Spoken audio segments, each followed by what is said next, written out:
And a pleasant good evening to you and yours, and welcome to the Brevard Sports Network. It's Sunday night, 7:37, on time as usual. You know me, here on the Brevard Sports Network. It's time for the new MOUTHIN Off Sports Talk, a different kind of sports talk here where, yes, we're going to focus on the local sports, but we do that 6.5 days a week, and we will certainly do that tonight a little bit, but we're going to talk more of the college and the pro sports, and it's an interactive show, and we kind of want we want your take on this stuff as well. Now, as we always do with our sports talk shows, we're going to begin with the local flavor, which we do. But before we get to that, let me thank those that have made this happen, and that would be Archaic Design.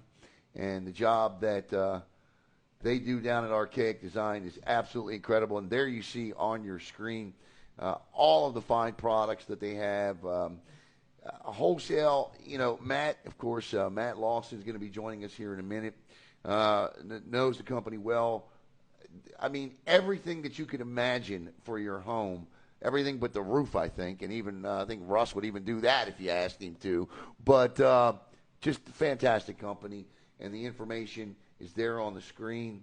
I mean, look at the selection of product that Archaic Design has. And, of course, there is the information there on the screen. And we want to thank Archaic Design for their sponsorship. And, of course, BlackRock Engineering and Technology. Coach Loverture Jones has been great to Brevard Sports Network, and BlackRock Engineering and Technology, another major sponsor here on Brevard Sports Network and MOUTHIN Off Sports Talk. So now that we've got our sponsors out of the way, shall we not bring in those that are going to be a part of this? And it's going to be different every week. Some weeks it might be Matt, Caleb, and Jackson. You may not see me. Some other weeks it could be just Matt and Caleb. It could be Matt and Jackson. Who knows? But we're going to have the whole crew involved in this, and I really think that's what's going to separate this is all of us are going to be involved. And I'd like to get Donnie involved as well on this. But popping up on the left side of your screen or in the middle of your screen there, or he's on your screen now, my man, Matt Lawson. Matt, what's going on, buddy? Yankees, Vikings, nothing's changed. A lot of disappointment in the purple, as always. But right. The only thing that's good about what you're wearing is the fact that you're wearing something purple. Exactly. So, I had to go with the traditional Yankee hat, of course, so I could do that as well. So, super excited to be here, Alan. You've done an awesome job. My hat's off to you and to Caleb, what you've done with this network, and looking forward to taking it to the next level here, having a good time. Again, audience involvement, comments would be great. Let's get everyone talking sports. Get us away from the real world for an hour and a half here and have a good time. Looking forward to it. That's what we're going to do, that's for sure. And the man in the middle there, you see him. Many of you know him, and he's sitting in the bowels of the BSN studios, if you will. You see in the background there. All of the stuff we don't use or do use, but he is the producer of this hot mess that's going to be MOUTHIN Off Sports Talk. My man, Caleb Brown. Caleb, your first venture into sports talk of any kind. What do you tell us? Tell us what you're looking forward to. I'm just looking forward to being able to sit around with friends and with our viewers and just talk whatever sports come to mind. And it's okay to get a little pissed off. Yes. To get a little angry. To get a little controversial. Now, we'll never do that at a local level. No. Because we want to continue to broadcast, right? Hey, look, we will promote our local kids. That's correct. Everybody else is fair game. We definitely want to do that. We absolutely want to do that. But look, I before we get going, this week is spring break, so I want to let everybody know not a lot going on. We got Viera baseball going on. First thing I need to do is apologize to the Cocoa Beach Hurricanes, the 9th grade basketball team. We're supposed to be in Tavares today, but car issues prevented us from making that trip. It was a hell of a day for that, so we didn't get an opportunity to get up to Tavares today. So I want to apologize to Ryan Shaw and that super team that he has. I believe, if I'm not mistaken, I want to give Ryan a shout-out. I don't know if they won. I know they were playing for the gold today, but we were supposed to be up there broadcasting. We never – I think this is only the second time because of a transportation issue that we couldn't get somewhere. But we couldn't do it today, and our apologies for that. So on the local level, let's begin with college, shall we? And how about M.J. Baker and the Eastern Florida State women's? Nice job, M.J. Well done. Well done. Right? Well done. Go Titans. Yeah, 31-1. The Lady Titans are, and they now will head off to Lubbock, Texas, because for the first time in program history, they are state champs. And what a year the MJ and that entire team had. And there you see them on your screen there, dancing up and down. That's all of this, all of what you see on here from a local level, you'll be able to see on our page. But this is a hell of a basketball team. And I tell you what, I think they got a real good shot to win a national championship. I really do. Look, Jeremy Schulman, his team every year in the mix over there to reach Hutchinson, Kansas. This is the first time since women's basketball has gone on there at Eastern Florida State that they've ever accomplished this. So congratulations. Well done, well done. To M.J. Baker. And I got the jersey here. And, in fact, I got my Eastern Florida State basketball gear on, M.J. and Coach Dakotas. And we'll be cheering you on all week long. And I know it starts March 22nd, I think, is when they head out to Lubbock. But, man, it was tight. But the mark of a good basketball team is being able to win the close ones. And, man, they won a couple of close ones up in Northwest Florida. And they are your Region 8 state champs. So congratulations to them. From keeping it local, I guess, Killiman, let me bring you in here because you are as much a part of the local scene as anybody here. Lacrosse, you really handle the lacrosse scene. You and Jackson do a terrific job with that. A big week in girls lacrosse for Chad Weiss as they get a big win over Edgewood, 12-6. I don't think the 6-goal difference is indicative of how much Vieira really dominated that game. No, and when it comes to the county, Vieira, that girls program is just absolutely dominant. Again, Vieira got out to a little bit of a slow start in that one, and I think that's the reason why there's only the 6-goal difference.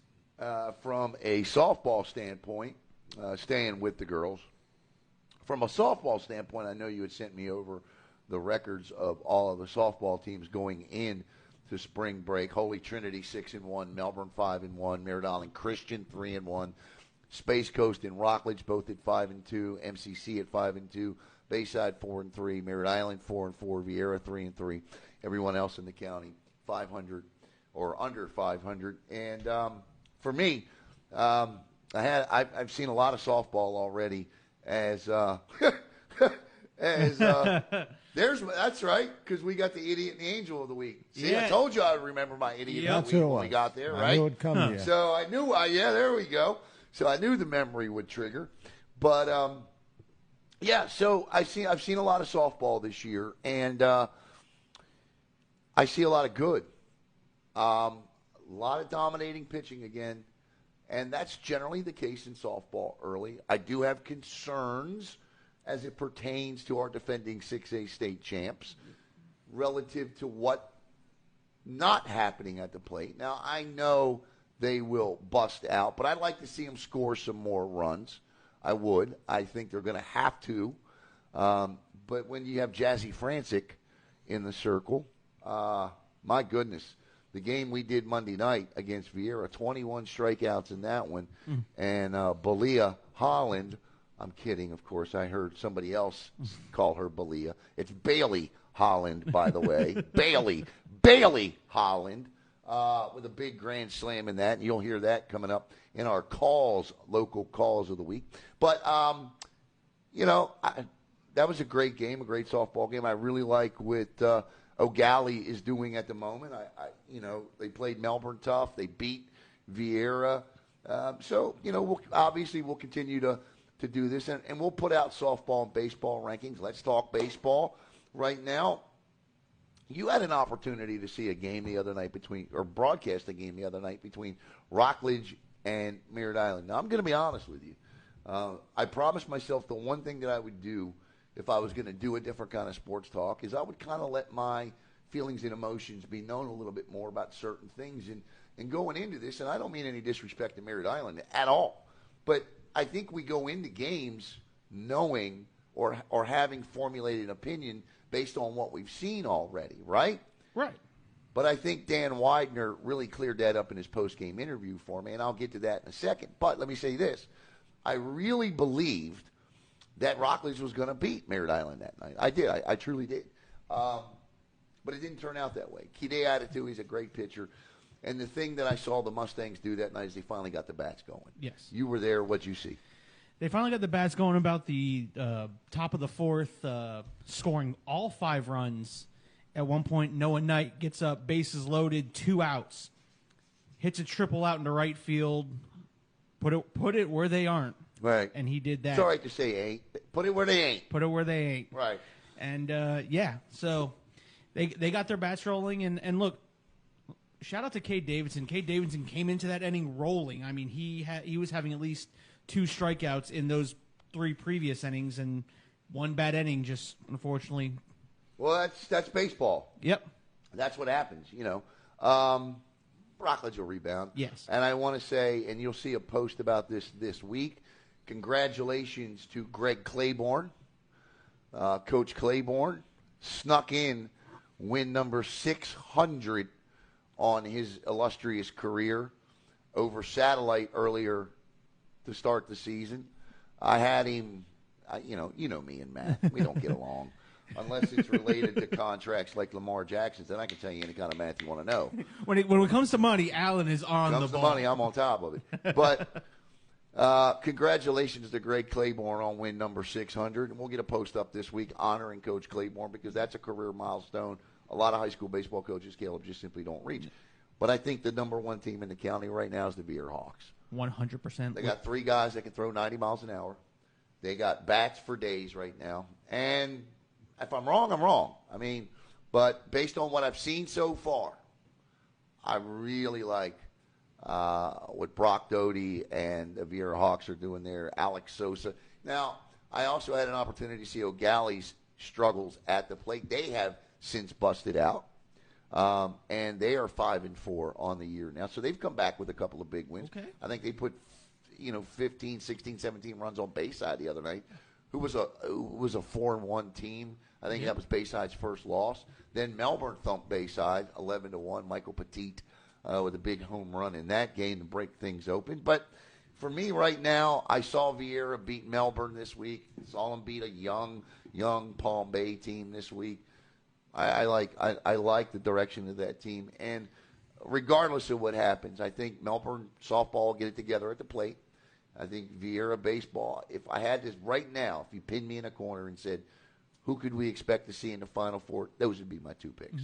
So. One quick note about Merritt Island. They're going on a spring break tournament in Alabama. Yeah, Gulf Shores. And they are going to, in the interview I did, post-game interview, he talked about the teams they're going to face in that tournament. Oh, unbelievable. Great national teams. Yes. Yeah. And I remember asking him, like, what does that do to set you guys up for coming back to Florida's postseason? And he just said that's the toughest competition we're going to face. Real quick, I just got a text from Ryan Shaw that 9th grade team that we unfortunately didn't get up the broadcast today because of issues. Quentin Koger, all fantastic freshmen, by the way. Oh, absolutely. Quentin Koger, Brooks Harris, Tank White, 8th or 9th graders. Aaron McGee, Conlon Oakley, Willie Burnett. I call him the freshman phenom. Willie Burnett, Donovan Richardson, Adam McNair, and Jalen Davis. They win that tournament up in Tavares, and I'm really sorry we just couldn't get up there today. But Ryan, thank you so much for the invite, and I think their next stop is Disney.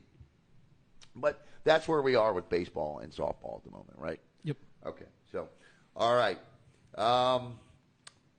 So with that said, each week here on this show, before we wind down the local talk, and we're winding down the local talk right now, we have the calls of the week from the broadcast that we did. And so let's start off our calls of the week with ladies first, right? Right. Avery Foster's. Foster, free position shot, bounce, save, scooped up behind the back. Avery Foster with the assist from herself, then the BTB to finish with 15 seconds to go in the first half. Her second of the night.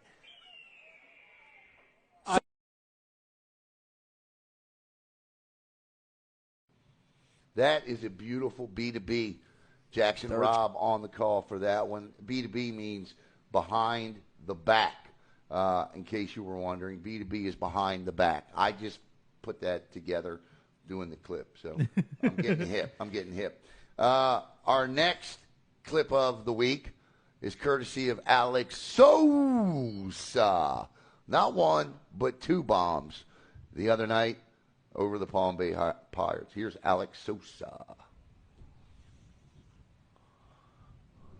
That ball is hit deep in the left field, way back.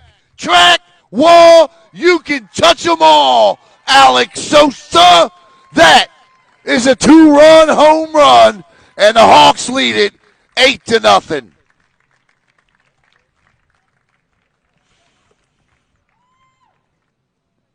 Oh, my goodness. Deep and gone into the Space Coast night.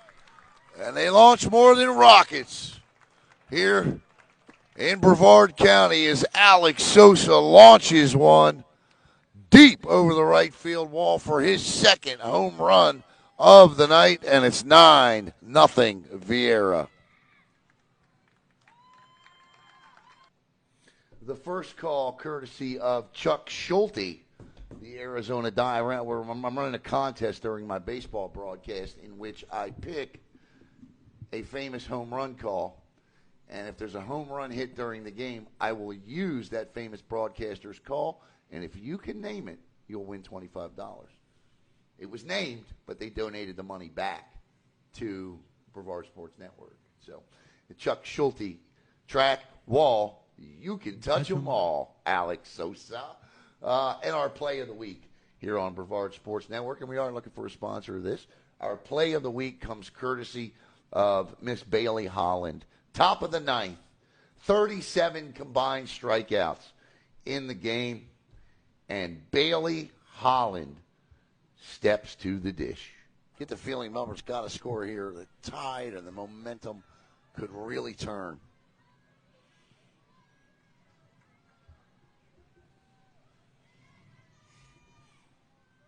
That ball is crushed deep. Gone! A four-bagger grand slam for Bailey Holland. And the Bulldogs lead it 4-0. And Bailey Holland has launched one into the Space Coast night.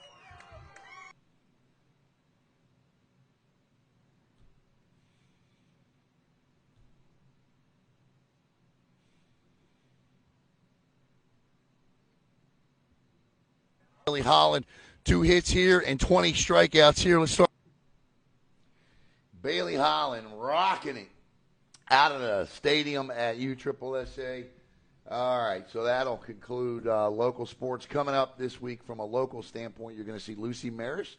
You're going to see the satellite tennis team here on Brevard Sports Network. Interviews already done, conducted, edited, ready to run. We needed content this week, so we will be running those interviews this week. I'm also going to have a one-on-one with Damon Amendolara from CBS Sports And the DA show, DA and I are having a conversation. When am I? Tuesday. Tuesday, somewhere around 4. Yeah, Tuesday around 4 o'clock. I'll record that and play that night. And the Quiroga brothers will also, from Merritt Island, Landon and Dylan Quiroga, will be coming in studio on Wednesday. And we will be recording interviews with them to play later on in the week. And then I'll be with Marcus May over at the Durand Golf Club one day this week to do his second interview. The Marcus May Foundation golf outing coming up on May the 6th. MayFoundationGolf.com. We'll get that information up. Matt, you're back on camera again. I know it's going to take you a little while to get back into the local scene again, but how's Max doing? Because he was a Viera football player. So how's Max doing? Doing well. Just he graduated. He walked. He had one class to finish up. Literally today is his last day. So he's officially a graduate of Jacksonville University. Well, good for him. All right, guys. The big. Go ahead. One more. Cheryl Advelis shared with us. Ian Farrow plays for the Miami Hurricanes. Hit 3 home runs this week for the Miami Hurricanes. Ian Farrow. Thank you, Cheryl. Ian Farrow is absolutely on fire. Last year he played for Florida Gulf Coast. And under no circumstances did anybody expect Ian to have the type of year that he had last year for Florida Gulf Coast. At one point last year, you literally could look up and see Ian Farrow. And he was just, by the way, Ian, a former Merritt Island product. But last season for Florida Gulf Coast, I'm going down the list here because they play a lot of 21 home runs for FGC last year. It's a lot in college. That's a lot in college. Yeah, and he hit a lot of bombs too, man. A lot of bombs. He was not. These were not give me shots by any stretch of the imagination. So thank you, Cheryl, for that information as well. So, all right, guys. Obviously, it's the NCAA tournament. And this is the time of the year, and I'm going to put it up on the screen now, where people don't work. I'm looking forward to Thursday at noon, right? I mean, Here are some stats and facts on your screen, right? Excuse me. All right, $1.14 billion annual revenue for the NCAA, and they can't figure out a transfer portal.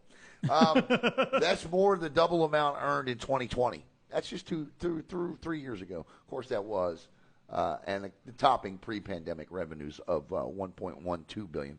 $10.2 million salary for college basketball's highest paid coach. That's Kansas's Bill Self, whose team, oh, by the way, was blown out by 20 points in the Big 12 tournament. But Bill, I'm happy to announce, has been released from the hospital, and he is going to coach Kansas in the NCAA tournament, a number 1 seed. But those are just some of the numbers on the screen. Here are the numbers that really interest me right here. Most Americans will spend 6 hours watching, or the average worker, March Madness by the average workers.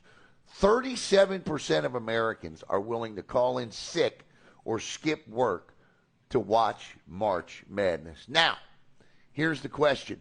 Caleb, you're only 25? Yeah, 26. 26. Matt, have you ever done that? Absolutely. I will say this. In Thomas Mandillo's class, I took the day off. I was in school, but he told me, just do a little bit of work every now and then, and I'll let you sit over there and watch March Madness. So you just rolled Coach Mandillo under the bus. You pretty much, right? Sorry, Coach. Hey, you know what? He doesn't work at the school anymore. He's okay. He is happily retired. There you go. But that's incredible. That's a lot of money in lost work and labor. Yeah, people like to gamble, man. They like to gamble. It's a big tradition. I love March Madness. I'm looking forward to going to Orlando. First Thursday and Friday of it. I mean, you can't beat that. You just can't beat that. I love. Let me ask you this. Is it behind Super Bowl Sunday? Is it the second best sports event in the country? In my opinion, without a doubt. I think 100%. viewership, excitement, just the upsets. You always look for those. Like I always look at the 5-12s. There always seems to be 2 of those that hit every year. But you just want to see that upset, right? You just watch all day long. I mean, you're talking noon to midnight. It goes all day the first 2 days, just nonstop. And you always want to see that big shot, that big memory. And that team and that kid may never do anything ever again, but they had that one, that one shining moment, as they call it. So. Funny you should say that about the one shining moment, Matt. Do you know when the one shining moment first aired? What year? 1987, buddy. 1987. One shining moment. The anthem of March Madness was first aired following the NCAA men's basketball tournament in 1987. I'm sorry. It was initially supposed to run after Super Bowl 21, but the game coverage ran long. Imagine that. Yeah, right? Never. We're going to get to that, too, coming up, talking about running long. You're watching Mouthin Off Sports Talk. Alan Z Matt Lawson, and Caleb Brown with you. All right, let's go to the brackets. Any surprises, Matt, as you look? I'm going to pull up. Let's go over the South and the Midwest first. As you look on your screen, Alabama, Houston, the 2 number ones in the Midwest. Look, let me just say this about Houston right out of the gate. You won't see them in my phone. There's no way on God's hardwood court earth that I can go with an AAC team. I don't care how good you think they are. I'm not doing it. No chance. The Blue Bloods always survive, it seems like. Usually there will be one that will sneak in, but there's a lot of people. I watch the show. There's a lot of people on Alabama right now. They love some Alabama. But, yeah, I don't think if you can't, like, week in and week out fight through a tough conference, I don't think it makes you ready for the real tournament. I mean, they are clearly, to me, they are clearly the best team in college basketball. All right? But I think the conference you play in, just like the SEC in football, I think the conference you play in basketball is, those nights out there, the best conference in college basketball this year, hands down, bar none, forget about it's the Big 12. Oh, absolutely. The Big 12 is the absolute best conference in college basketball this year. I mean, the ACC is like 5th.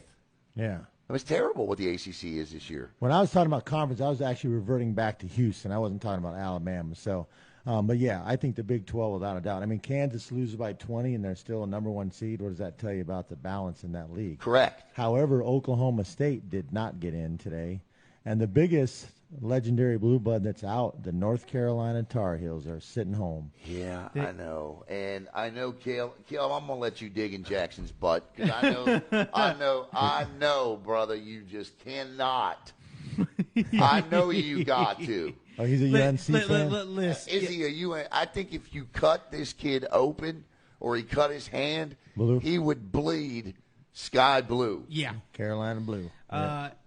They become the first preseason number 1 to miss since the expansion to 68 teams. Right. Ouch. Otherwise known as ouch. Right. The Hubert Davis experiment is not going too well. To what? Miss the tournament, right? To miss the tournament. Yeah. They are the first preseason number 1 to miss the tournament since the expansion to 68. That sucks. Yeah. That's not a good chalk No on your love record. lost here for me and Carolina fans. Look, if you're a true blue Maryland Terrapin fan like I am, then you just still have You not hate North accepted- Carolina. you hate Duke, too. Yeah. You still have not accepted the fact that the Terps are playing in the Big Ten for some god-awful money reason. But How dare they follow the cash? how dare they follow the cash, right? But Duke wins the ACC today. Or yesterday, the ACC tournament. According to a website called TeamRankings.com, which I follow, conference basketball this year, the Big 12 is 1, the SEC is 2, the Big 10 is 3. Then it's the Mountain West. Then it's the Big East. Then the ACC. The Americans 10th. So if they're the 10th best comp, to me, Houston could be an Elite 8 team, maybe a Final Four team, but they smell like this year's Gonzaga. Yeah, just bust. Right. Yeah. Well, they lost one of their best players, I heard earlier. I didn't catch the name, but So yeah, I don't think they're gonna. I don't think they're gonna do it. I like Texas a lot. Their top scorer they lost. Yeah, exactly. Now, if you're talking about Alabama, then you've got to talk about what's ailing this program off the court and the issues that this program is going through off the court, because it has an adverse effect about what's going on the floor for this basketball team. And we'll get to that in a minute because it's important. They will play the winner of Texas A&M, CC, and Southeast Missouri State. Maryland and West Virginia, that's an interesting matchup. Bob Huggins and the Terps. Bob Huggins for West Virginia. Maryland, of course, my Maryland. Virginia, Furman, San Diego State against College of Charleston, Baylor, UC Santa Barbara, Creighton, NC State. NC State, man. What horseshoe dropped out of the committee's you-know-what to put them in over Clemson, who beat them not once, not twice, but 3 freaking times this year, and NC State is in over Clemson? Somebody make an argument for me. Why? Jackson is pulling his hair out because for as much love as he gives to UNC, there are 2 schools he cannot stand for the life of him. That is NC State and Duke. He's not a big Cocoa Beach fan either. I was gonna leave that one, but that is all you, buddy. No, well, he goes to Satellite. I'm joking, But when you're talking about Alabama, right? Darius Miller, their former player, recently indicted for murder. He was projected lottery pick. There's a lot going on there, okay? But on the floor, Alabama just absolutely shredded the SEC this year. I think they have, 2 losses in league play. They became just one of 3 teams in the last 3 seasons to beat the Cougars on their own home floor. I don't know. It's hard for me. I still can't look at Alabama as a basketball school. I'm sorry. I can't. And it's hard for me to see Alabama in the Final Four. Your thoughts, guys? Go ahead, Caleb. They ruled football for so long. Again, it's hard to see them as the basketball school. I think they're going through a little bit of a run. They're getting some athletes transferring to the school, and I think they're catching a good wave at the moment. I think their bracket looks pretty light. They've got obviously if they I like Baylor coming out of South. I do too. Yeah, coming out of the Big 12. Now, interesting enough, I'm an Iowa State guy. Obviously, my daughter goes to school there, but they actually beat Baylor all 3 times this year. I didn't know that. But, yeah, I think Baylor can get hot easily. They've been there, experienced coaching. I have no issue seeing them or Arizona come out of there. I don't think Alabama's coming out of there. I like Creighton over NC State. I actually like Missouri over Utah. I like Arizona over Princeton. I do. 215. I don't think we're going to get that UMBC 116 or 215. As diverse college basketball is this year, I don't think we're going to get that upset. So I like that. San Diego State, the College of Charleston's a good 3-point shooting team, but that's what makes it 12-5 upset usually. I like Virginia over Furman. The style of basketball, and you hear it year in and year out. The style of basketball Virginia plays this time of the year is conducive to the NCAA tournament. They'll beat the hell out of Furman. And, of course, Maryland will win. So who do you like coming out of that South, period? Who is your pick? Okay, most importantly, UCSB. What's the mascot? You got that one? University of California, Santa Barbara. Is it the Crabs? The Gauchos. The Gauchos. That's right. I Googled it. I ain't going to lie. But I thought and who is the alma mater there? Who's the biggest alma mater of UC Santa Barbara? It's a broadcaster, isn't it? Jim Rome. Yeah. So Pimp in the box. I hate to go chalk with you, but I like Baylor. I just think Alabama's like that sexy team that everyone's talking about. I think that's going to fall on their face. I see Maryland or West Virginia getting them in the second round just because I just don't think they've been there really. They got great athletes, and I think that they certainly have the capability. But I think the SEC was way down this year. I really do. In the Midwest, I like Texas. I don't know who you guys like, but this is just a first glance because we really didn't have a chance to look at this. But I like Texas in the Midwest. Right. Jump up there to that South bracket. I actually like Alabama to face SEMO, Southeastern Missouri State, beating Texas A&M in that first 4 game. You see any upsets in there that intrigue you?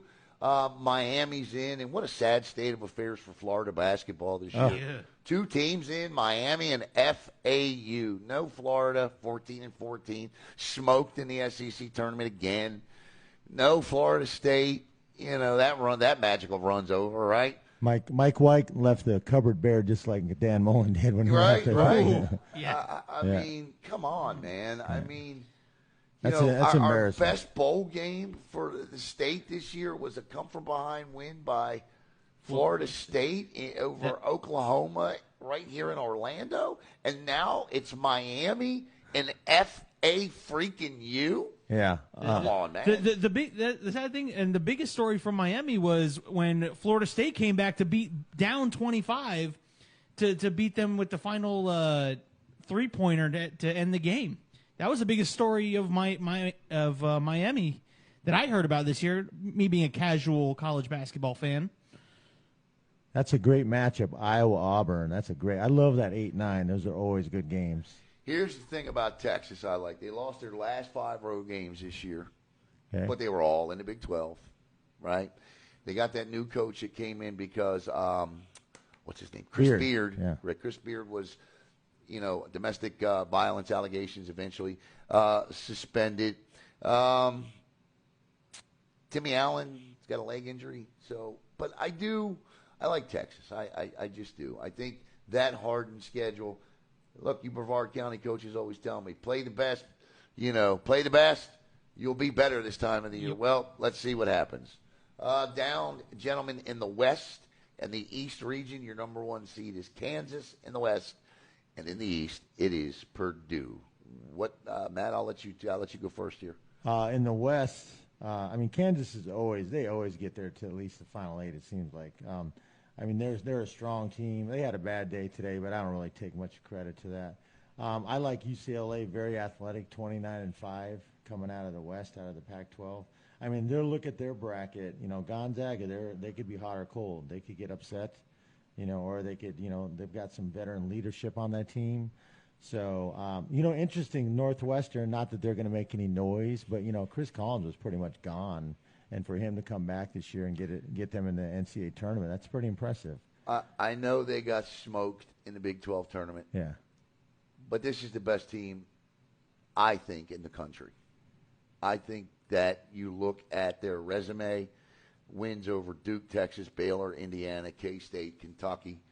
I don't know what happened the last 2 days, but obviously the Bill Self issue has something to do with it. But I think this is the best team in the country, and I like straight. This is where I like chalk. I think, interestingly enough, it's going to be interesting to see what Gonzaga does as a 3 seed.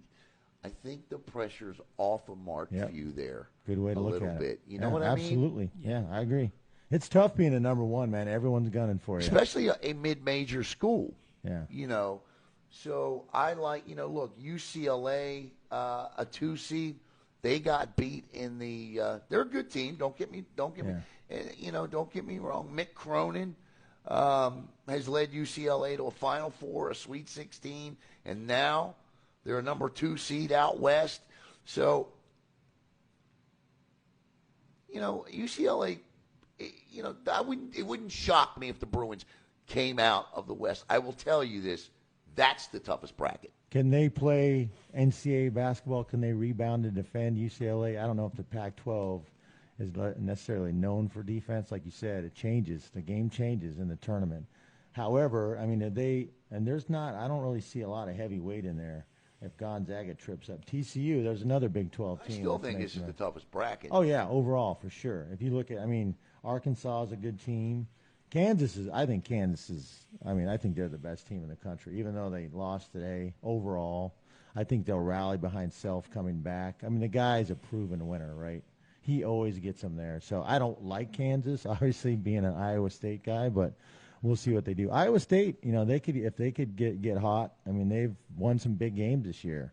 I think they have 5 wins against top 10 teams, which is pretty crazy. You know, Gonzaga has technically been the number 2 team in the country over the last month. Number 1 in adjusted offensive efficiency, 63%. 63% clip inside the arc, 38% for 3. That's pretty damn good in college basketball, right? But the big issue here is they didn't even crack top 100 in adjusted defensive efficiency. And this is all stuff from Ken Palm. I'm a big Ken Palm guy. I really like what Ken Palm does. Those kinds of teams, even as ESPN said, historically, that's the kind of stuff that does not mesh well together this time of the year. It just doesn't. So, you know, they've been 24 straight years to the tournament, only behind Michigan State. That's incredible. Michigan State 25. That's an incredible statistic. And then in the East, Purdue, a 1 seed. Your 2 seed here is Marquette. Kansas, 3. Your 4 seed is Tennessee. 5 is Duke. I thought Duke might be, after winning the ACC tournament, I thought they'd be as high as maybe a 3, but, I think that tells you. I would count the Dukies out here. Let me just tell you this. With a healthy team this year, when all 5 of their guys are on the court, they're 17-1. Yeah. They can make a run. I like Duke out of the 5 seed here. Purdue's going to be tough. Look at Kentucky just hanging out at number 6, right? Yeah. Watch out. Hanging out, right? Watch out. I'll say this: looking at this bracket, one of the matchups that interests me is that Tennessee-Louisiana game. I think Louisiana will be able to pull that out and eliminate Tennessee there in that first round. Somebody did pick them on TV earlier. Did they? That upset, yep. You said Oral Roberts is not beating Duke in a 12-5. No. UNC Asheville's not beating UCLA in a 15-2. Where's the other 12-5 matchup over here? VCU now. When they've been a 12 seed in the past, remember under Shaka Smart? They had a run. They would run. Yeah, they had a run. I don't know about now, but St. Mary's a good basketball team. Up here, I like San Diego State over the College of Charleston, and I don't think Drake is beating Miami. So I don't see any 12-5 upsets, guys. That'd be pretty rare, but we'll see what happens. We can always say it, and then crazy stuff happens. But we'll talk a lot more about this throughout the course of the week on Brevard Sports Network. But guys, as we talk about the tournament, the biggest part of all this is what we got going on. Jason Landy, the Landy Group, powered by Remax Aerospace Realty. Jason's a hell of a guy. Great guy, local guy, been around forever. He's going to definitely get involved. He's excited to chat with us later on. I'm going to get his picks. I'm going to have him on Wednesday night. Okay. I'm going to get his picks. I want his Final Four. Tell Jason, if you're watching, if you're listening, buddy. Oh, he's listening. If you're watching, if you're listening, you're going to come on here, and you're going to break this tournament down. Now, let's talk about our contest, okay? All right. So here's how it works. You got the link and all that's in the description, okay? There's you, there's me, and there's you, Matt, okay? I should even include Jason Landy in this, yes, okay? Absolutely. Yeah. Give him an opportunity to earn some of his sponsorship money back. It's one way to look at it. All right, well, here you go. And then there's Donnie and Jackson, right? Yep. And Billy, if those guys want to play, So here's what we're going to do. First place is $100. Second place is $75. Yep. And third place is $25. Okay? Now, the caveat to that is you have to beat one of us. Just one? Yeah, well, if one of us finishes first, then we only pay out second and third place money, right? Interesting. Now, if I finish first, Caleb finish second, you finish third, nobody wins.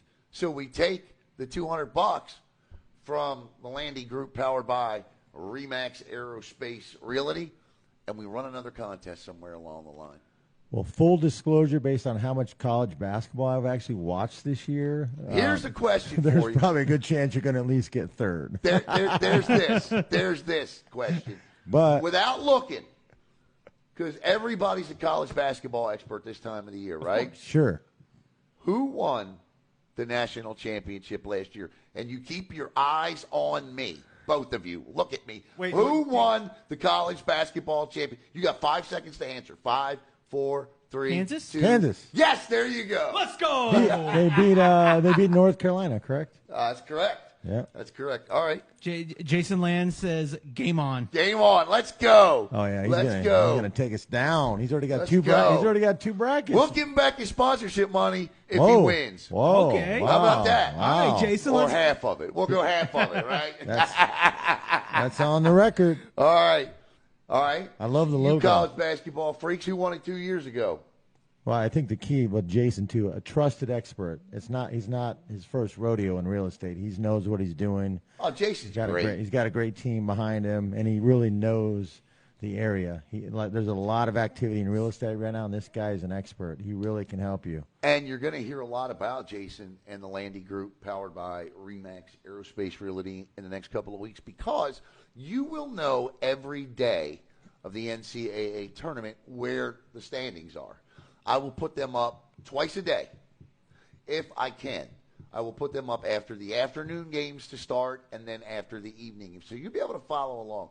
So if you're at work and you don't have time to go through the scores or your bracket, just look on BSN if you're in our thing. And this year I chose ESPN to power our tournament because Yahoo doesn't have a place where you can limit the amount of brackets that people can enter. And last year, that became a little bit of a problem. So ESPN allows you to do that. So that's who we're powering it through. I really don't care, but it's 2 brackets per person. You can put in 2 brackets. But I can't thank Jason Landy enough. Great guy. The Landy Group, powered by Remax Aerospace Realty. That is who won our? I know T.J. McMahon won it the first year. A basketball player actually won it the second year from a former MCC basketball. Caleb, can't remember his last name. I can't remember who won it last year. That's okay. Doesn't matter. So $100 for first, $75 for second, and $25 for third. But you better beat us. Yeah. I mean, listen. I'll be up till 5 o'clock in the morning on Thursday, tearing brackets apart. I'm just telling you that crap right now. I'm going by mascots and colors. If you don't beat me, you might want to reconsider what you think you know about college basketball. Yeah, That's all right. I'm saying. Because I watch. I think I can count on one hand how many games I've watched this season. Come on, go a little easier on yourself. I mean, We're fully transparent. don't make me. And coming up later on, speaking of being fully transparent, coming up later on here in the show, it's the Angel and the Idiot of the Week. Every week, before we close out, we're going to give away an Angel and an Idiot award. So that's coming up. All right. We discovered it's a lot harder to find idiots than angels too sometimes. Right. Yes, that Already. is a fact, Jack, right? But I don't think that's the case. No, you just have to I dig. think it's because the media Sensationalizes it. wants you to know more about the idiots than they do the Of course. angels, right? Sells. Yeah. Right. Idiots sell. Yeah. Angels are boring, right? Right. Yeah. Guns in nightclubs sell, right? right. On TikTok and strip clubs. And by the way, he's not getting in trouble for it. You know that, right? That's- I've already- yeah. There's we'll get to that. Yeah. All right. Later. We'll get to that. All right, good. All right, guys, let's, and again, we'll get Jason Landy on Wednesday evening. So if you guys want to come back Wednesday, if you want to come back Wednesday evening, or maybe we can do a 3-way thing. I always do an NC. I usually get a coach or two, and I'm working on trying to get that. But obviously, we'd love to have Jason involved with that as well. So if I pinned you in the corner right now and said, I want your Final Four, and obviously that can change before we get to that point, who would your Final Four be? Go ahead, Caleb. Thanks. You're right. Beauty before whatever they consider. Right. Right. Go ahead. I got Alabama, Kansas. I'm gonna take Indiana to come out of the Midwest. Little Wow. Throw a little wrinkle. Why not? Tim Wow. Allison's going to love you. And then I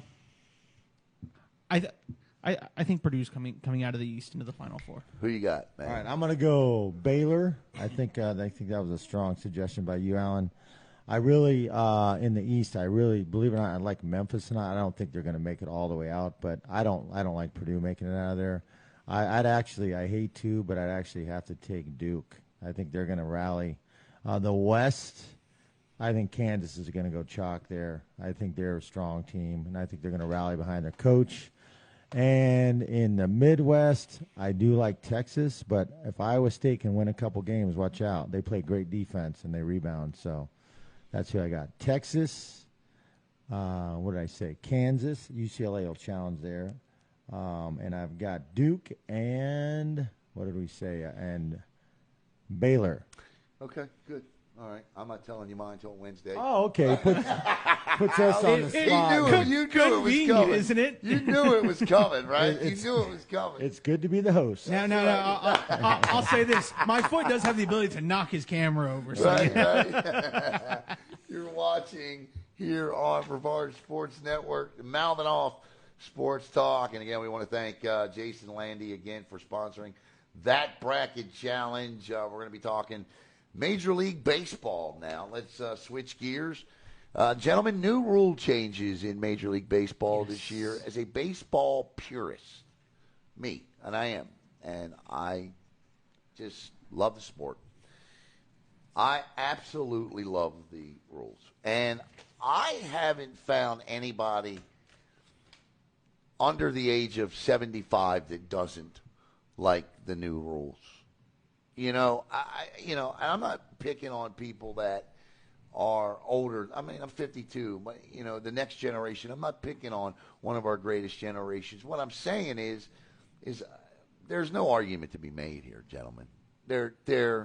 If your only argument to bigger bases, to a pitch clock, right, and to the shift is you're taking away from the tradition of the game, then you have no argument. That's my opinion on it. Yeah, I dug I peeled back the onion a little bit on this one because I knew you and I agreed on it right away. Yeah. The two things I look at, okay, the pitching clock I think is great. The game is slow. It just is. And I think actually it's going to encourage more people to go to games. Like if you got two young kids, you're trying to go to a weeknight game and you cut a half an hour off that game, that's a big deal. Right. Families end up leaving early. I think they need to get the youth back involved. Now, the shift, I'm totally passionate about that. It's actually an embarrassment. And when you watch a game last year where a guy, all he has to do is bunt or push it just to third base and get on base, and they still try to swing for the fence. And I think what that did is it turned all these managers into analytics guys with their notebooks and their, move here. And it was a distraction from the game. There was no more from the gut stuff taking place. The Billy Martins, the Earl Weavers, the Greg Claibornes, the Bobby Collins, guys that manage players from their experience. Right. That was gone. The gut was gone. Yeah. It's all about the notebook. You watch Aaron Boone, he's one of the worst ones. I mean, they all got notebooks, the players got iPads. You want to bring it back. It's almost like the NBA where you're embarrassed that these guys can't make free throws. Right. These guys can't lay down a bunt. What I did read an article about was it's actually helping kind of the punch and Judy hitters because they're actually getting some more field to play with. And quite frankly, it makes the game visibly more appealing. It brings back small ball. Right, exactly. And if you're a baseball purist, what the hell don't you love about small ball? Right. Right? You and I had this conversation in the car one morning, and I didn't realize I was arguing into your opinion. I just woke up. That's my excuse. Anyway, but like one of the things I always said, I told you I loved when I did my time with Rockledge baseball. I love that small ball aspect.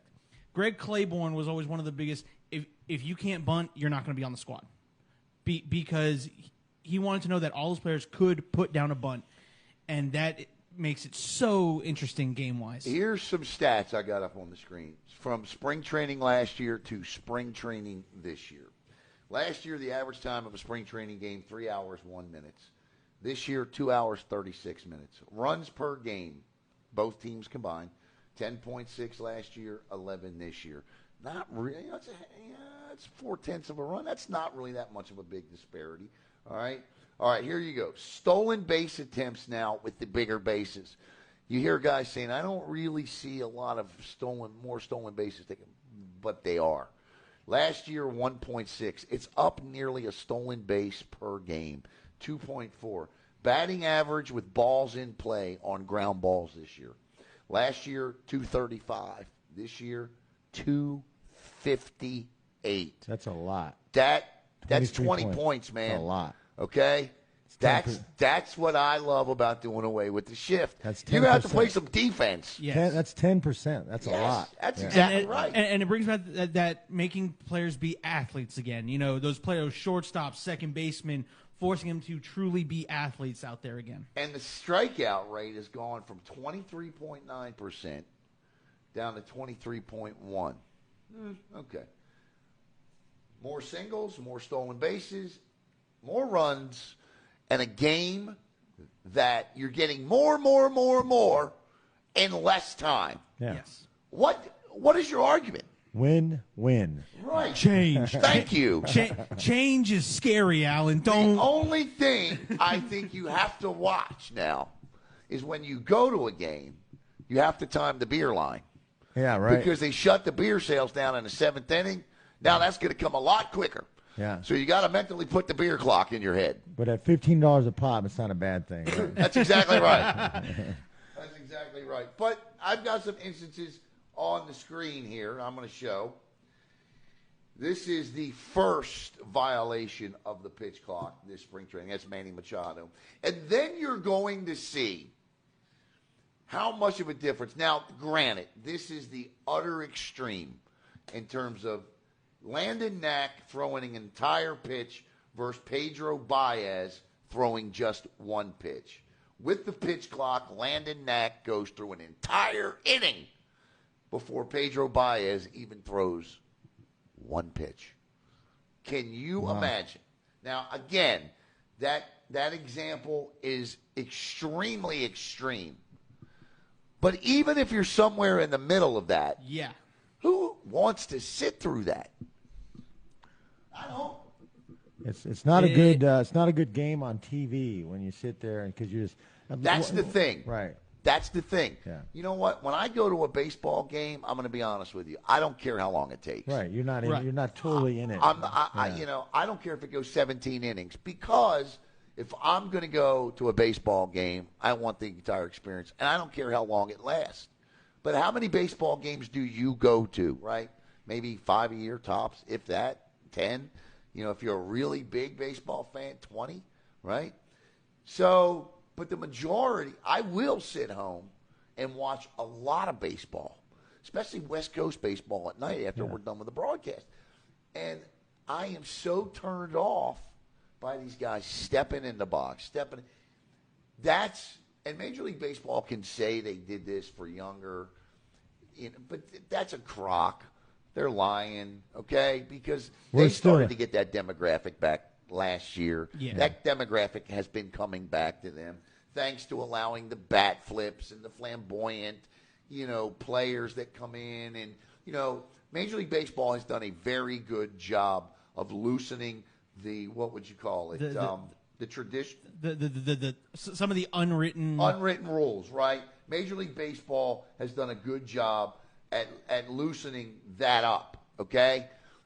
Where, that does bring but now in a society where our kids have to have everything on this now you're still not going to keep them for 2.5 hours, right? No. So I get Major League's point there, but it's for all of us. They need that television audience, and they just aren't getting it.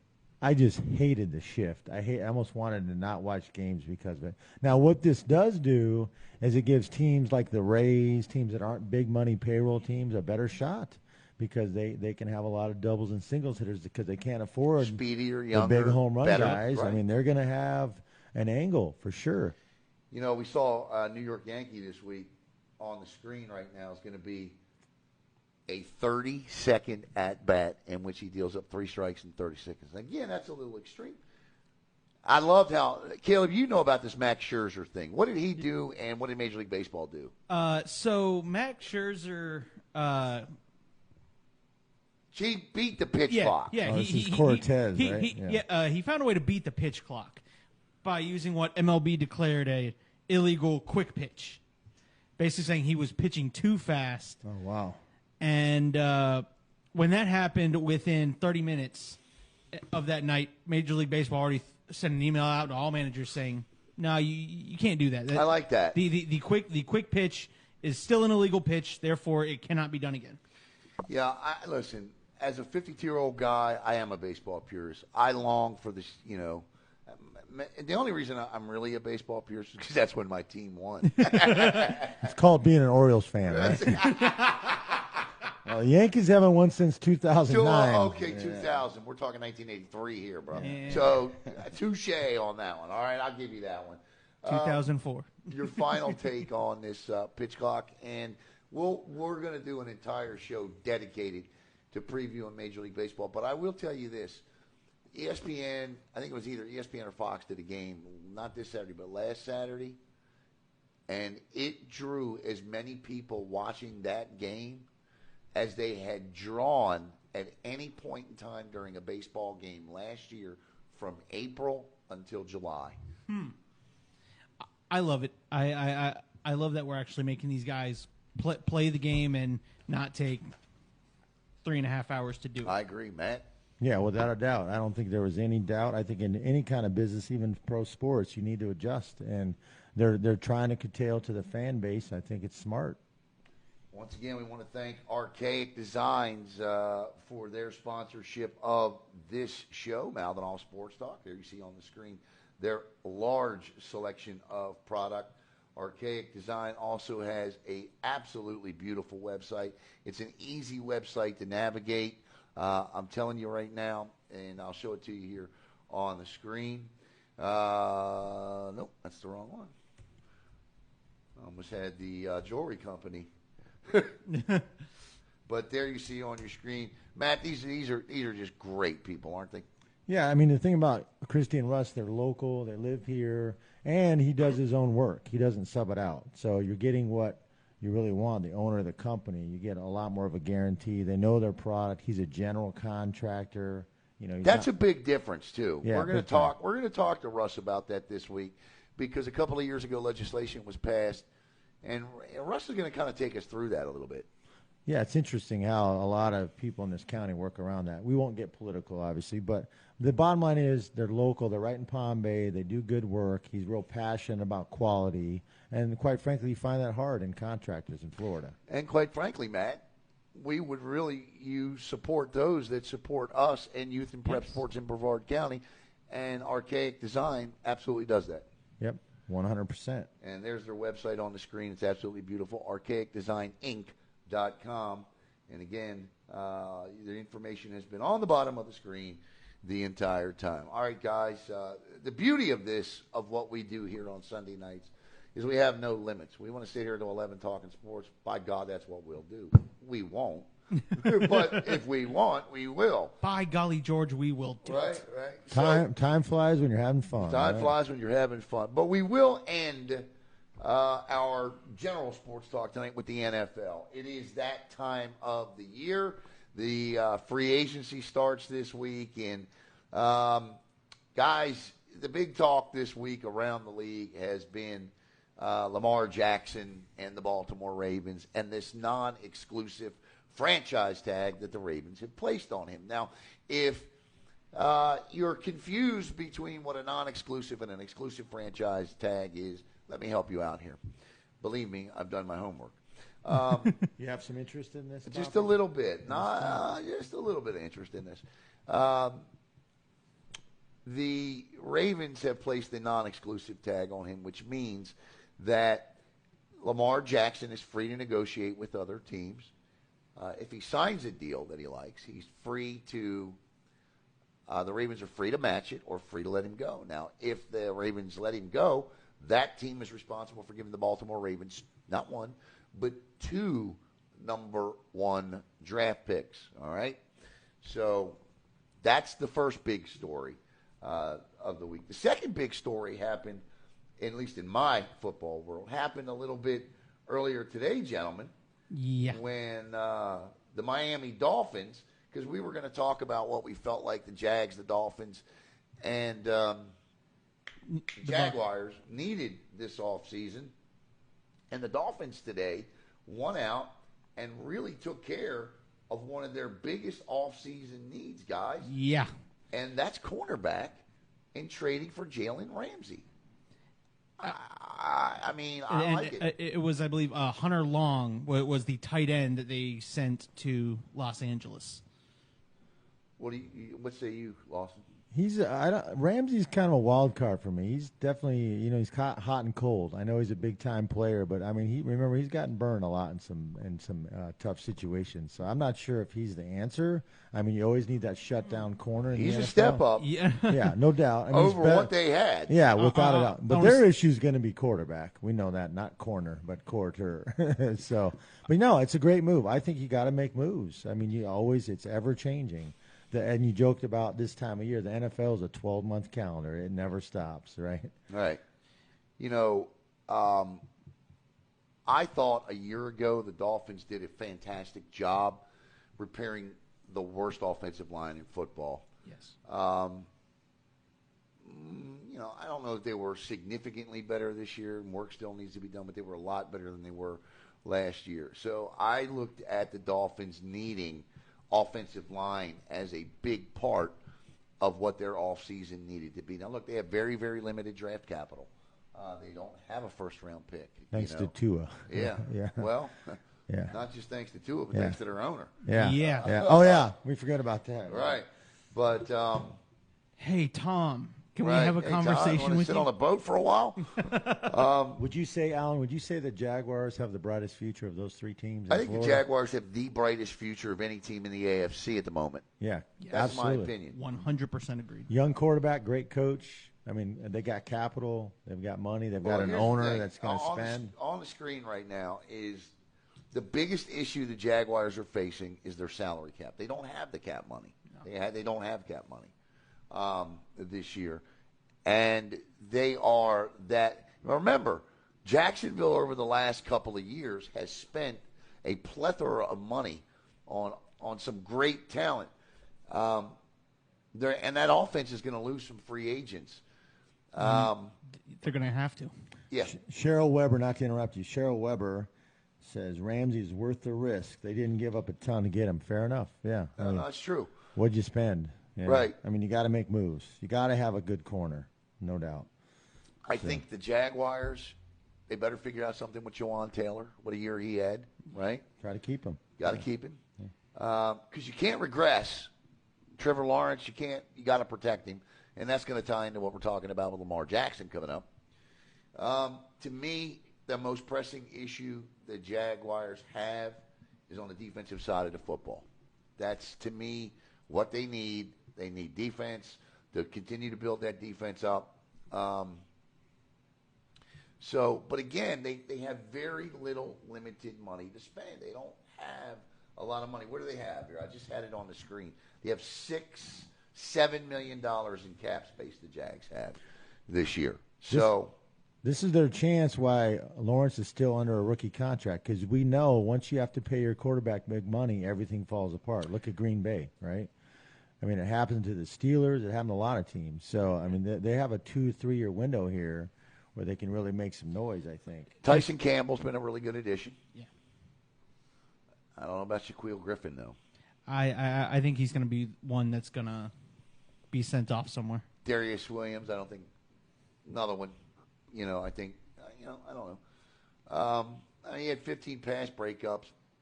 That's good. But, the Jaguars also need to get after the quarterback.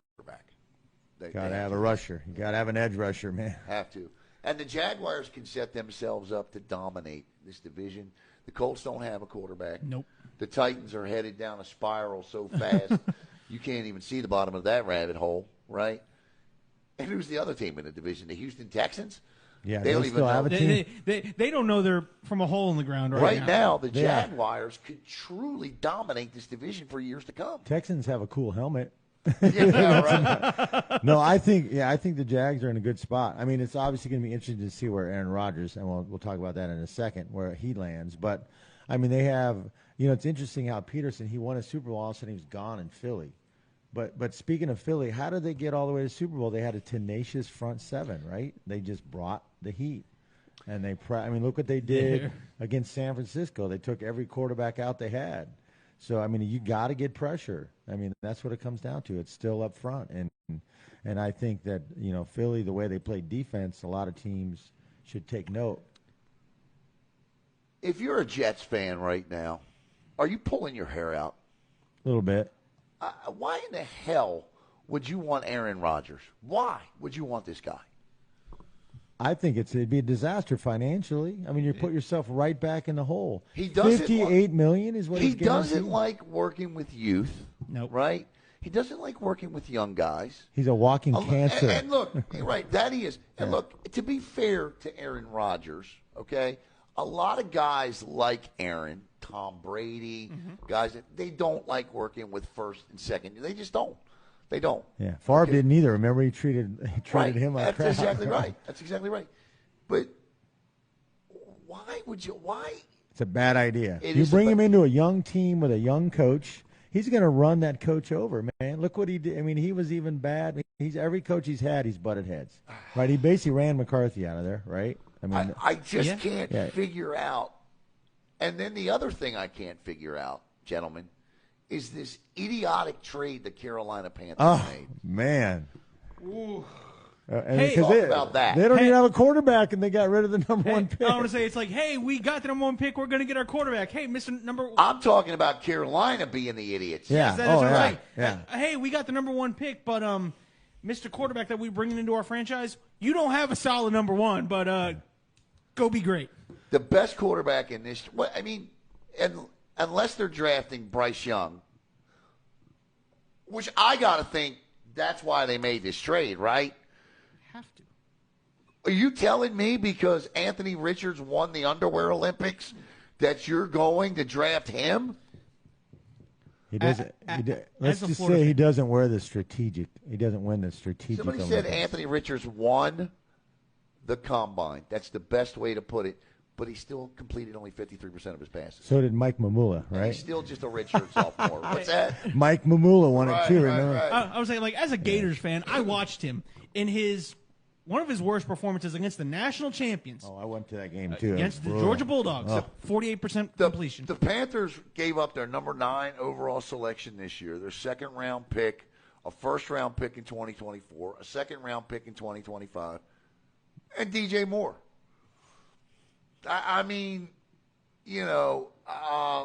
Kudos to the Bears. Yeah, they fleeced them, man. They fleeced them. They don't get. Because they need players. They need picks. The Bears have a lot of holes to fill. Mark Moses should be happy. Yeah, right? He should be doing cartwheels. You get a nice receiver for Justin Fields to throw to? Are you guys familiar with the Jimmy Johnson trade chart? You know the trade chart, right? The Jimmy Johnson trade chart. I've seen him go over it before. It's pretty impressive, yeah. So I was looking at the Jimmy Johnson trade chart on the Carolina, and it's been redone. And I was looking at the Jimmy Johnson trade chart on the Bears and Carolina thing, right? The Jimmy Johnson trade chart evaluates this as like, I think, I don't know. It blew it up. Like a minus 2,000. It just blew up. It was ridiculous. Because if you have the number 1 overall pick in the NFL draft, never trade it. That's 3,000 points.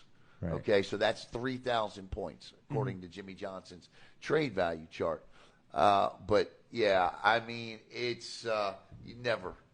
Well, no, if you could get a proven player, I disagree. Yeah, you could get a proven player. If I'm the Bears, I trade that pick. Yes. Yeah, you don't need a quarterback. Justin Fields, right? But I don't. There's no way in hell I give up what I gave up. Look, if a quarterback is what I need, this ain't the year, brother. No, there's no Trevor Lawrence in this draft. Right. There ain't no Trevor Lawrence or anyone else, really, for that matter. No, Richardson's another athletic college quarterback that I don't think he's going to translate to the next level. I really don't. I don't care how high he can jump. Who cares? I don't want my quarterback. His vertical, really? I don't want my Where's quarterback that trying to come jump into over play? somebody. Can he throw an NFL pass? I don't think he can. Not consistently. Yeah, it's incredible. Yep. And that leads me to the next topic. which is Lamar Jackson. Mm-hmm. Okay? Why isn't Lamar Jackson, why aren't people banging his door down? Because he can't throw. No, that's not true. No. I just want to get. I want to get a rise That's out an of it. asinine statement.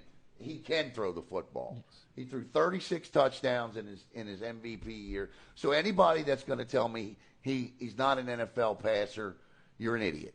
Okay? I'm sorry, but you be my idiot of the week award. The numbers Why don't lie. isn't people knocking his door down?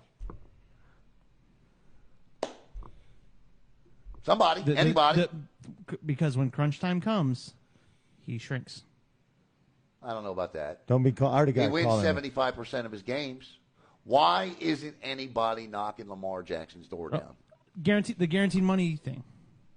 But they're going to have to give up 2 picks Is it now. collusion, or as Colin Cowherd said this week, don't confuse collusion for a conclusion. What conclusion are these NFL owners making about Lamar Jackson? What is the conclusion? You're going to have to answer it. I'm going to answer it. Oh, I know I'm you gonna are. show it to It's you. coming. The fact is, the reason they're not knocking the door down is several reasons. Okay, I'll give you 2 names right out of the gate: Kyler Murray and Russell Wilson. There's your first 2. Okay. There's the first 2 reasons they're not knocking the door down. Kyler Murray, you might want to put number 1. Yeah. 1A is Deshaun Watson. Okay, he's the knucklehead, or I shouldn't say. Look, I don't fault Deshaun Watson. Okay, Haslam's. he asked for it, and these idiots from Cleveland gave it to him. There you go. Okay? All right, it's like if I walk into a bank and say, "Hey, can I have $1 million?" and they hand it to me, and I turn around and walk out the door. Then why fault you I for don't threaten anybody, officer. There's 32 banks, and one of them gives you the money. They give you the money. Right. You only need That's one. her fault. You I only need didn't one. threaten her. Go back and look at the cameras. I was shocked that they would do that. I mean, for any quarterback, let alone for him. I wish I could say I was shocked. Here's the next thing. I am shocked that both the Commanders and the Falcons have both come out and said they aren't interested in Lamar. I think it's I don't buy it. I think the 2 perfect landing spots for Lamar is Atlanta 2 and Washington 1. And I think Washington's the absolute perfect landing spot for him because now Eric Bieniemy's there. Bieniemy's got something to prove. He can win without Patrick Mahomes. Yep. He can call an offense without Patrick Mahomes. So I can see a marriage made in heaven between Bieniemy and Jackson. The other issue is if the Commanders, Daniel Snyder selling the team, right, does he give one of those to the NFL on the way out the door and give Lamar Jackson $300 million? He might. He could, Ooh. right? Is Lamar still his own agent? Because too? I promise you, yeah, man, it's mom. Because I promise you, right now there is collusion going on. They have said there will not be another NFL quarterback that gets a guaranteed contract like this. And yes, it was bound to happen, but Deshaun Watson, there ain't no way come hell or high water should have been the first. No. No way No. that guy should have been the first. So, with that said, Lamar Jackson has also, you haven't been able to count on him in the last 2 years. Now, he does win. Somebody say, what the hell are you talking about? He wins 75% of his games with the Rays. Yes, he does. The last game, what happened? On your screen right now, gentlemen, is Lamar Jackson since his MVP season. Okay? I'm gonna play this loop over and over and over again. Lamar Jackson since his MVP season, 36 touchdowns. He dropped to 26 the following year and 9 interceptions. 1,200 rushing yards, 1,000 rushing yards. All right, now we're down to 2,800 in 2021. And he missed 5 games, the final 5 games of the 2021 season, right? This past season, he's down to 2,242 passing yards. The thing is, if you want guaranteed money in this league, can you guarantee me your ass is going to play? That's what I was going to ask you. I was going to put it back to you and say, listen, if you're in that Baltimore locker room, right, do you really want him back after he basically Yeah, no-showed? they do. His teammates love him. Yes. So And was he that hurt? I mean, how hurt was he? Did not hurt him at all. His teammates absolutely love him, Matt. Rashad Bateman came out in his defense. Even guys that don't play with him. And listen, Lamar is a great kid, man. He's got a smile that lights up not just the city, but an entire East Coast. I've interviewed Lamar. I've met Lamar. I stood on the sidelines of the ACC championship game talking to Lamar. Right. The kid is amazing. Very humble guy. He's electric. Yeah. But your ass needs to be playing football the final 6 games of the year. Well, I think being a running quarterback, when I said he can't throw, I meant really he's considered a runner. Are you going to give a guy? Are you going to give? And furthermore, you're right, Caleb, to a certain degree, with what his production has been. The Ravens were the worst team in the National Football League this year in the fourth quarter. No other team blew more fourth quarter leads with a double-digit lead than did the Baltimore Ravens. They blew 5 of them.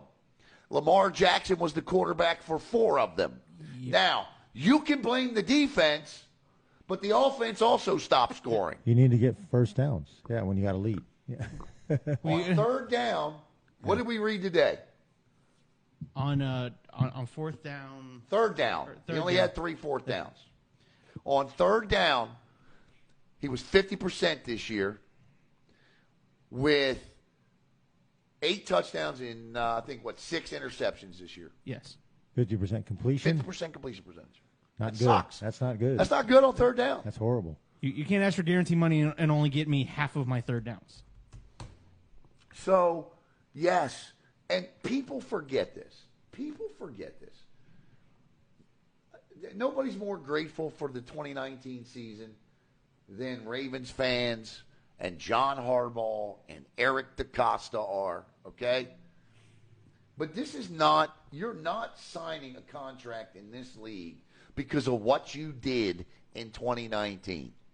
This is 2023. What are you going to do for me in the future? And the last 2 years from Lamar Jackson indicate you're going to be a playoff team. I may finish it. I may not finish the season, right? So am I going to give this guy $250 million? Here's the other thing, Lamar. Hire a freaking agent. Hello. Yes. There is nothing cool about represent. Who do you know that's negotiating $250 million deal in any walk of life? With their mom. Yeah. Bringing in their mom. If you're a corporate. I mean, with all due respect to Miss Jackson. I'm Not sorry, her deal. She ain't Jackson. getting it done. She ain't getting it done. It would have been done, I think, if he had an agent. Something would have happened.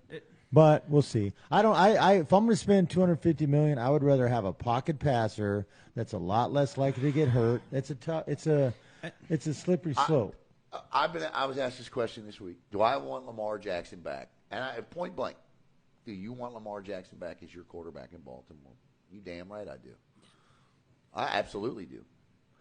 He's a playmaker, right? Would I be heartbroken if we didn't have him? Yeah, I would. Because I think the Ravens have showed good faith in Lamar. They traded up into the first round to draft him. They gave him his shot. They built an entire team around him. And that's the other reason why, guys, you're not seeing these teams knock the door down for Lamar. He is a special talent that requires you completely adjust the way you run your offense. Yeah, they went all in with him, I remember. Okay. All in, yeah. That if you sign Lamar Jackson to a $275 to a $250 million deal, how are you going to protect him? You're bitching about going out and getting him weapons, right? There goes your O-line Who money. are you going to pay?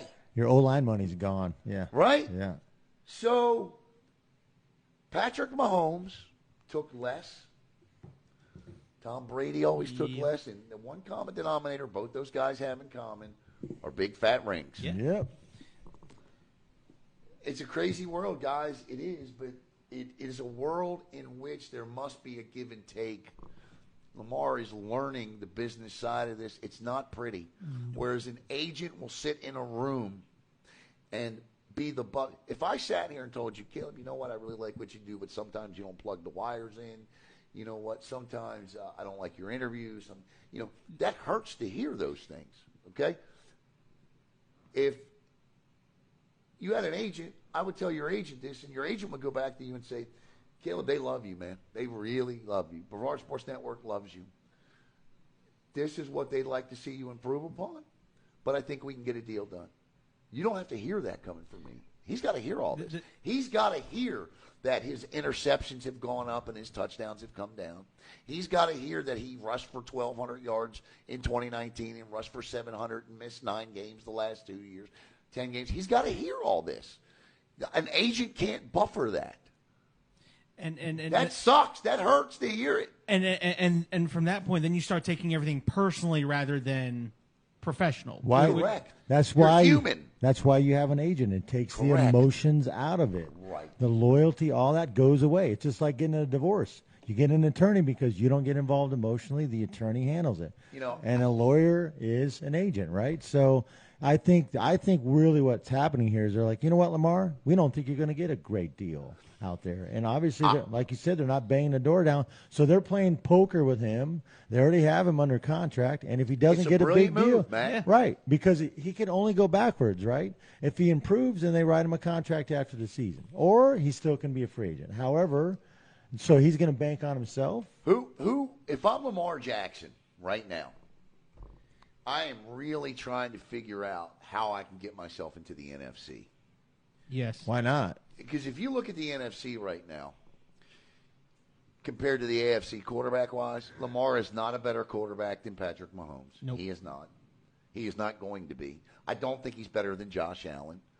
I don't think when it's all said and Trevor done. Lawrence, right? He's going to catch him. I think Trevor Lawrence is going to catch him. Yep. Okay. I don't know about Justin Herbert yet. We'll see. I like Justin. But when you look at the NFC, the best quarterback in the NFC just had how can I not remember his name? He just had a brilliant Super Bowl for the Eagles. Oh, Yeah. Hurts. Jalen Hurts. Jalen Hurts. Yeah. He's the best quarterback in the NFC. Young, Moxie. Now tell me who the second best quarterback in the NFC is. Wide open. Well, Aaron Rodgers, we're assuming, is gone. Well, so let's he's assume out. he comes to the Jets, right? So who's the second best quarterback in the NFC? There's not much there. Is it Jared Goff? God, Is I hope it not. Matt Stafford? Kirk Cousins? Kirk Cousins? I don't know. That's what you're talking about. They're all maybes. Yeah. I mean, I think Derek Carr would be a fair. Derek Carr's up there? Derek But he's Carr's fifth. That's a great move by the Saints. Yeah. absolutely. He's a good quarterback. Derek Carr steps into New Orleans and He'll do well. immediately becomes. He'll do well. I'm going to tell you another scenario that I like for Lamar Jackson. Tampa Bay. Sure. He's Considering a Florida boy, right? Isn't he from Consider- South Florida? Considering the rumor that I read today online from a Bucks reporter, the Bucks are looking to pursue Baker Mayfield. I would take Lamar Jackson head and shoulders. If I'm the Tampa Bay Buccaneers, and I got a shot at Lamar Jackson. Now you have a pretty good receiving core. Yes. You're going to have to give up one of those guys because remember, in the non-exclusive deal, the Ravens can negotiate a different type of a trade. They can say, "Hey, give us Chris Godwin That's just the minimum, isn't it? 2 first and round, another yeah. first-round pick." Right. Yes. And they will, or give us Mike Evans. Or I hear what you're saying, but there are weapons in place for Lamar. Yeah. He wants to be. I think Lamar loves Florida. He told me that. He personally told me that 5 years He's ago. a South Florida how much boy. he loves Florida. Yeah. They like that sunshine better than Baltimore, right? He was so thrilled to be here. Even then. You bring in a star like that, too, it might help you forget about Tom Brady a little And faster. I still don't think the Dolphins are out of this hunt with Lamar yet either. No, they need a quarterback. Let's not kid ourselves. You talk about a liability situation. But there are a lot of reasons why teams aren't knocking on the door of Lamar Jackson. And I think you're right, Matt. An agent would solve about 30% of them. Because he'd be making the calls. The other issue is Lamar is going to have to take a year. Lamar just he may just have to, and I don't think he's going to. I don't think he would. But he could be forced into a situation where he's going to have to play for $32 million. Now, he may not step on that field and play, but he ain't making a lot of endorsement money in Baltimore. Here's a psychology way to look at it. When you're in You're a first grader. Your mom tells you you're the best looking kid in class, even if you're the ugliest one. Do you think his mom's ever going to tell him anything of reason or rationale? No, I helping don't. him? No. He's like, you're the best. And you're again, the best. I'm not throwing shade on his mom, No, but no, you're right. Right, but she's not an agent. No, she's not. No, and she doesn't have the power to negotiate. And I think everyone's just sitting there, knowing that he's in basically he's in a gunfight with a butter knife right now. That's exactly right. Yeah, that is exactly right. And I'm surprised the Texans aren't trying to get in on this. But again, this is a special athlete that has a special skill set that you have to build a special offense around. It's not an If immediate you sign return. him like not that, immediate, yeah. You can't do it overnight. Nope. No, you got. Do you have the tools in place? That's a great analysis. Yeah, Yeah. because it took him a couple years. Well, And the other thing is Lamar's dealing with one of the best GMs in the league. and Eric DaCosta. Yeah, Yeah, so no doubt. it's not going to go well for him. All right, Caleb, we're going to wrap it up here. And you know what? I'm your idiot of the week because I forgot to download your video. But your who was? Let me see if I can pull it up online. What was it? The fan, and who? Jordan Spieth. All right. So your angel. Now this is a Yes. segment called the Angel and the Idiot of the Week, and this is what we will end each Sunday night with. Fan and Jordan Spieth. All right. So let me see if I can pull this up. All right, Jordan Spieth. Okay. You want to give me? You want me to give you mine while you're doing that? Yeah, go ahead. Who is your idiot and angel of the week? Okay, we already talked about him a lot. I'm going to go idiot for Aaron Rodgers. I think he had an opportunity to be the best Should Packer have of stayed all in the time. darkness house. Go ahead. Yeah, I think that he went for more money, didn't need it, and I think he really left a lot of sour. The way he's handled this has just been terrible. If you're the Jets right now, and let me say this is exactly why the deal is done. All they're waiting for Aaron Rodgers to say is yes. If you love the meeting with them, what are you waiting on? What are you waiting on? We're waiting on Aaron. Aaron. That's what we're waiting on. But there was an update today, guys. He said, "Wait, or coming soon won't be long." Or Well, who the hell knows what that means in Aaron Rodgers? I want to say, I'm like, but he's what is he's always, in my opinion, of course, I'm a Vikings fan. I'm a little biased, but he's always been kind of a jerk. And this time, he really pushed Always? I think so. Yeah, He's a Class A1 jerk. since the draft, You right? know what He it sat is? there He's and got a pouted. Napoleon complex. Oh, big time. Yes. He doesn't even speak to his family. He's got not a a good Napoleon person. complex. That's I'm sorry. exactly what Aaron Rodgers' problem is. So Aaron Rodgers is who's your angel of the week? My angel actually is local. I like you said. It's I like not this. easy. I'm going to go with Sean Sema. You know the name. I love Sean Sema. Who will we play for? He's still posting stuff every day. We're talking about, if people don't know, his daughter Lexi basically dropped dead of a heart attack, and ever She since did, then- right there in the gym. and she survived. And now he's been an advocate all the way to Tallahassee and back, as well as his daughter. Who we play for is amazing. Yeah, Yes. they're getting kids tested for heart conditions, and kids are still dropping dead every day around this country. We had who we played for on a couple of weeks ago, and did a very, very in-depth interview. I mean, this guy just took the ball and ran with it. I And mean, literally. also, too, they just recently had one of their founders named the NASCAR Humanitarian of the Year last year, which was a really big deal. Now I have to tell you who that is because, Caleb, while you give us your idiot angel of the week. So you got Jordan Spieth, right? Yes. Is Jordan Spieth's fan. So I got the swing up on the screen here. Tell us what we're looking at as Jordan Spieth shoots. So Jordan Spieth takes a shot, and so he's not gonna get In any trouble from the NBA? in any trouble from the police department. There was not enough evidence to criminally charge him. Video with him with the Right. guns. Not However, enough. he has missed now a total of 6 games. The Grizzlies are in 3rd place, and they're currently 2-0 without him. But they got to face the Dallas Mavericks again, and they got to face the Miami Heat. If they lose a couple of those games, and a couple wins go, they could drop to the 4 or 5 seed, which completely changes up your NBA playoff run. You got to run into We're the going to one. talk about the NBA next And week. and just on top of that, you're the bright star. You're the one that the city needs to be rallying around. What are you doing, brandishing a gun in a club where you're supposed to go get? Let me defend John Moran if I can. Okay. let me say this. Ja Morant, and let me tie this back to Lamar Jackson for a minute, if I could. Lamar Jackson has his mom. Lamar Jackson was, 25, 26 years old? Ja Morant is 23 years old. He's making millions of dollars. I don't know that the NBA and to the NFL, I don't know, maybe Major League Baseball to a certain extent, they need better programs.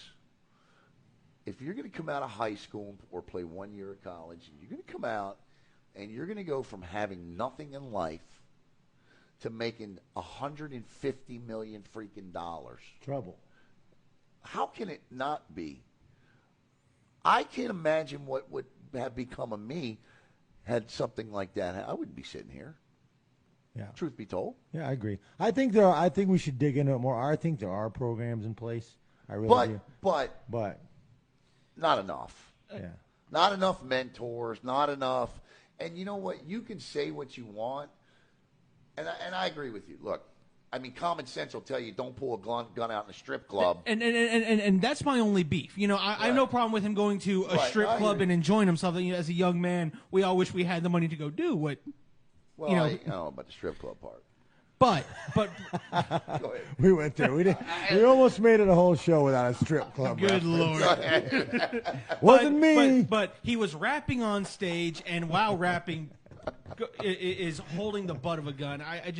It's not a good look for you. No, it's not. Let's just say it wasn't a protection move, I don't think. Right. Yeah. No, I hear you. So anyway, hey, you know what? Bottom line is all these athletes, including the NBA, are all entitled from AAU on. They can do no wrong. No, I hear you. Right, and a lot of that ties to their parents, right? They're put on a pedestal. Right. And we're talking about, I'm going to be writing some articles in the future, and one of them will be about crazy parents. I can promise you that. So we don't have crazy parents here in Brevard. What are you talking about? No, they're elsewhere. Careful now. Yeah. They're elsewhere. This Our guy, parents he's are a liability Well, over what there, what man. the hell is he doing Strip to us? joints, crazy One parents. show, we're gone, right? Hello.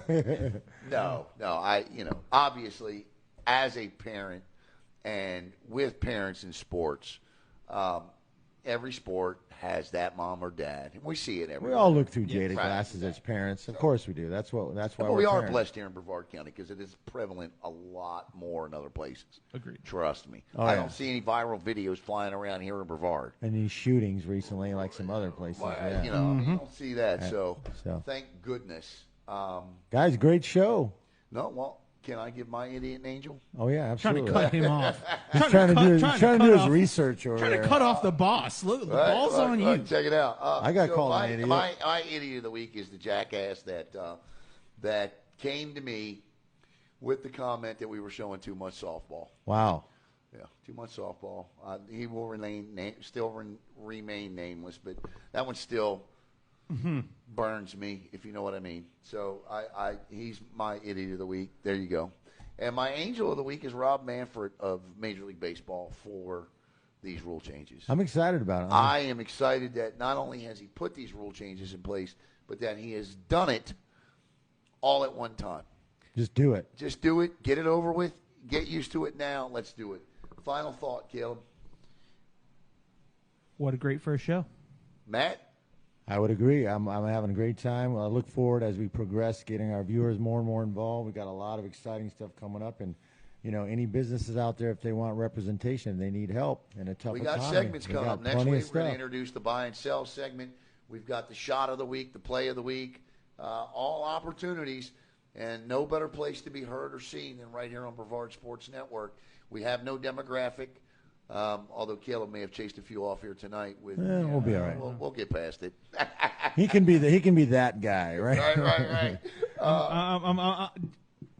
I'm the idiot of the week next week, okay? There. No, but I want to thank Jason Landy of the Landy Group as well. And again, go onto our Facebook page and prizes for first, second, and third. But you got to beat us in the BSN Tournament Bracket Challenge. The link is in the post. We'll post it every day until the tournament.